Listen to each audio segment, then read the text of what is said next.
शिवा साहेब आपण शिवा मी ऐकले सकाळपासून आपण काही जेवला नाही. तीनदा बोलावले येतो म्हणून सांगता पण येत नाही. राणीवशा सुपाशी मारायचा बेत आहे का? तर जेवून घ्या म्हणावे. आपल्याकडे ऐशी देत नाही. नवरी अगोदर बायकोने जेवायची. हो साहेब. शिवा गेले काही दिवस आपण राहतो आहोत. आपण गप्प गप्प असता बोलत नाही. काय विचार चाललाय? हो साहेब आमच्या डोक्यावर हात ठेवा.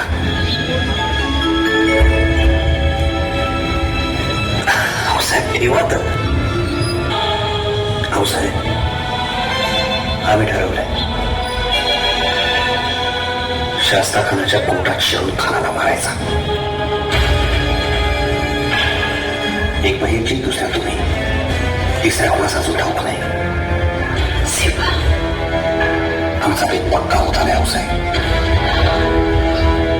शिवा एकीकडे रयतेच पळून किल्ल्यावर आश्रय घेण्यास सांगता, घाटाखाली उतरण्याची आज्ञा देता, आणि दुसऱ्या बाजूस एक लाखाच्या सैन्यामध्ये घुसून मारण्याच्या गोष्टी करता.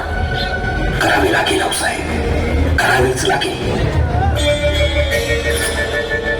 मोठ्या अवकाळ जिकिरीचे काम आहे शिवा.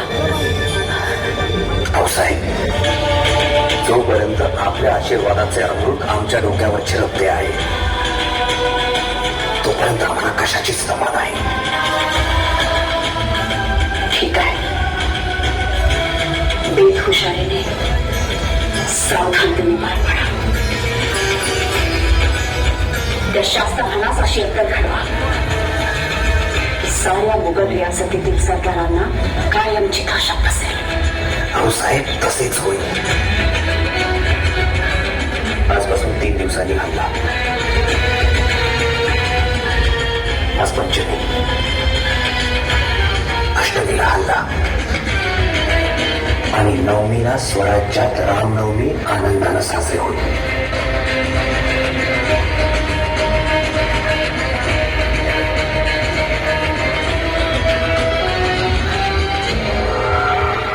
आई जगदंबेच्या कृपेनं आम्हास एक विचार सुचला. त्यावर आम्ही कित्येक दिवस विचार केला. तो आम्हास पटला आणि मगच बेत पक्का झाला. गड्यानो आज तोच बेत आम्ही तुम्हाला झुंजारांसमोर ठेवित आहोत. शास्ता खान लाल महालात आरामात रमजान साजरा करतोय. निवडक शमशेर बहादारांनिशी मोका साधावा असे आमच्या मनात आहे. आम्ही जातीनं लाल महालात शिरणार. लाल महालात होय. गड्यानो आपण हर तऱ्हेने हर प्रकारे त्या शास्ता खानास चेरी सांडण्याचा प्रयत्न केला पण खानावर याचा काहीही परिणाम नाही. उलट दिनबदिन त्याची ताकद त्याची हिंमत वाढतेच आहे. 3 सालात आपला मुलूक किल्ला रयतेस बुरड्याप्रमाणे खाजून काढतो. त्या शास्ता खानास अशीच उसंत मिळू दिली तर उद्या कोकणही आपल्या हातातून जाईल. आम्ही लाल महालात घुसू शास्ता खानाच्या ध्यानीमनेही नसेल. जर का शास्ता खान आमच्या तलवारीखाली आला आणि मेला तर एका दिवसात मुलूक मोकळा होईल. एका दिवसात. महाराज लाल महाराजी फौज आहे आणि अशा ठिकाणी एकाकी जाणं म्हणजे एकाकी कुठे बरोबर एकाकी कुठे. तेव्हा आमच्या सोबत ठाण्या वाघाच्या तोडीचे हे आमचे मर्द मावळे आहेत. पण महाराज तुम्ही कशाला आपला जीव धोक्यात घालताय? आम्ही जातो आणि वेशभूषा करतो ना. काय समद्यांनी लक्षात ठेवा आम्हाला आमच्या मावळ्यांपेक्षा आमचा जीव प्यारा नाही. अजिबात नाही. आणि जे कार्य अक्कल हुशारीने साधायचे ते पैसे साधले पाहिजे. इथे शक्तीपेक्षा बुद्धी श्रेष्ठ ठरणार आहे. कळलं? बेत अजिबात सोपा नाही. एकाची जरी गफलत झाली तरी सगळ्यांची कत्तल ठरलेली आहे. पण एक मात्र नक्की, शास्ता खान ठार झालाच पाहिजे.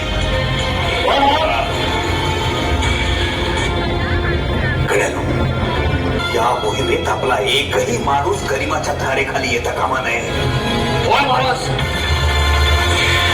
पेटत्या होळीतून नारळ काढून फोडायचा का?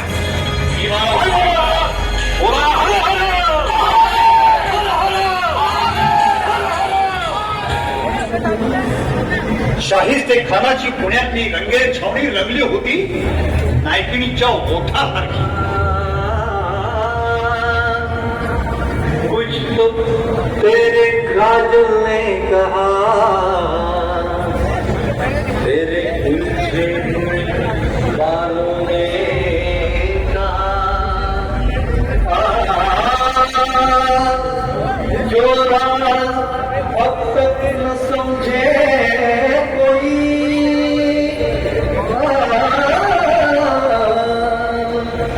तेरे लिपटे हुए आंचल ने कहा,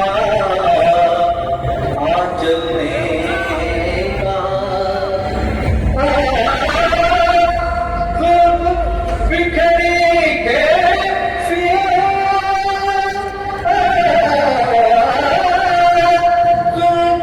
बिखरी के सिया, रात ने दिल तोड़ दिया. क्या कहे कौन से सदमा ने तुझको दिया, क्या कहे कौन से सदमा ने तुझको दिया.